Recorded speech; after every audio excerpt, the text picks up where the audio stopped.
Neste trabalho, vamos falar sobre a placenta equina e, para dar início, vamos entender como este órgão é formado. É um órgão transitório e intermediário entre a mãe e o feto.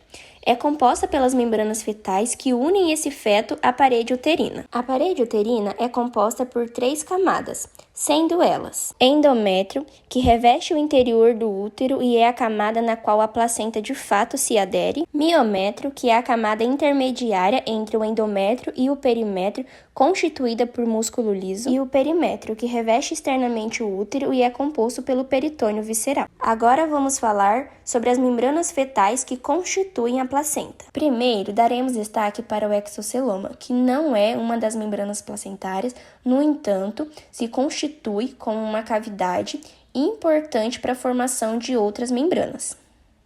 A mais externa das membranas fetais é o córeo, constituído pelo córium viloso, que possui vilosidades que se aderem superficialmente ao endométrio, e o córeo liso. Membrana amniótica, formada a partir do dobramento do exoceloma, que é a cavidade embrionária que dará origem às dobras amnióticas, que se erguem gradualmente em torno do embrião, que posteriormente se unem envolvendo diretamente o feto, formando assim a cavidade amniótica, que é preenchida pelo líquido amniótico.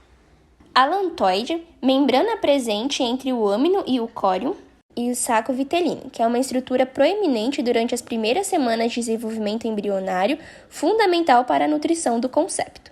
Conforme o alantoide se desenvolve ao redor da 4ª ou 5ª semana de gestação, as membranas coriônicas e alantóicas se unem, sendo chamadas de córeo alantóica, que ocupa o espaço do exoceloma, e o saco vitelino, que antes era a principal fonte de nutrição do feto, regride. Classificação anatômica da placenta. Classificada como adeciduada, uma vez que, durante o parto, o deslocamento do epitélio coriônico se faz sem perdas da porção mucosa uterina e sem hemorragia. E difusa, que é a forma de classificação baseada na estrutura da membrana córeo-alantoide e suas interações com o endométrio. A maior parte da cavidade coriônica está uniformemente unida ao endométrio por vilos. Os vilos coriônicos formam os microcotilédones, que se interdigitam com as carúnculas do epitélio uterino, formando estruturas de distribuição difusas denominadas microplacentomas, e as trocas fisiológicas acontecem através de toda essa superfície. Aqui nós temos o endométrio. Dá para observar as irregularidades na mucosa, que são as microcarúnculas.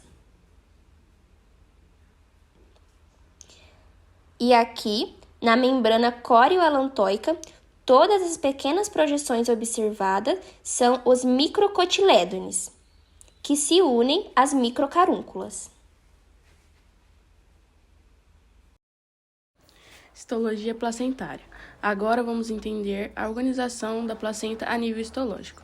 Córion é composto principalmente por vilosidades coriônicas, que são projeções que se estendem a partir do córion e aumentam a superfície de contato, formado por uma camada mais externa de sincício trofoblasto, que recobre as vilosidades, e outra de citotrofoblastos. Âmnio. O âmnio é composto por uma camada de células epiteliais simples, geralmente cuboides ou pavimentosas, que reveste a superfície interna em contato com o líquido amniótico avascular. Nessas duas microscopias ópticas é possível observar os microcotilédones, as glândulas endometriais, o córeo alantoide, microplacentoma e estroma endometrial.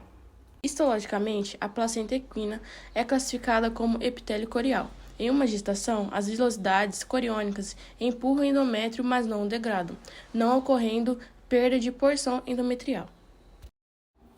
A barreira entre a mãe e o feto, denominada barreira materno-fetal, é constituída por um número variável de camadas de tecido, sendo elas endotélio dos capilares fetais, córeo, mesoderma extraembrionário, citotrofoblasto, epitélio do endométrio, tecido conjuntivo do endométrio e endotélio dos capilares maternos. As circulações do feto e da mãe permanecem morfologicamente separadas pela barreira materno-fetal. A circulação fetal é invertida. O sangue oxigenado da mãe entra pelas veias umbilicais em direção ao fígado, já o sangue desoxigenado fetal retorna para a mãe pela artéria umbilical. As artérias umbilicais se dispõem à direita e à esquerda em relação à veia, sendo originárias das artérias ilíacas. A veia umbilical esquerda transporta o sangue oxigenado para o coração por meio do ducto venoso. Já a veia umbilical direita sofre involução no feto.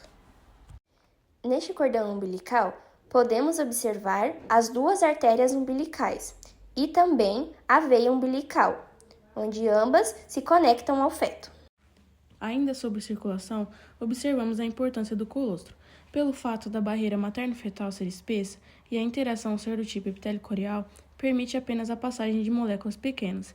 As imunoglobulinas não passam devido ao alto peso molecular, ou seja, durante a gestação, o feto não recebe os anticorpos da mãe e por isso se faz necessário que ao nascer, o potro faça a ingestão do colostro para aumentar a imunidade. Exceto o suíno, que possui a mesma classificação que o equino, as demais espécies possuem características placentárias anatômicas e histológicas distintas. Os bovinos e pequenos ruminantes possuem a placenta cotiledonária adecídua e histologicamente sinepitélio corial. Já os carnívoros possuem uma placenta zonária decídua e histologicamente endotélio corial. Os primatas, por sua vez, possuem a placenta discoidal decídua e histologicamente hemocorial.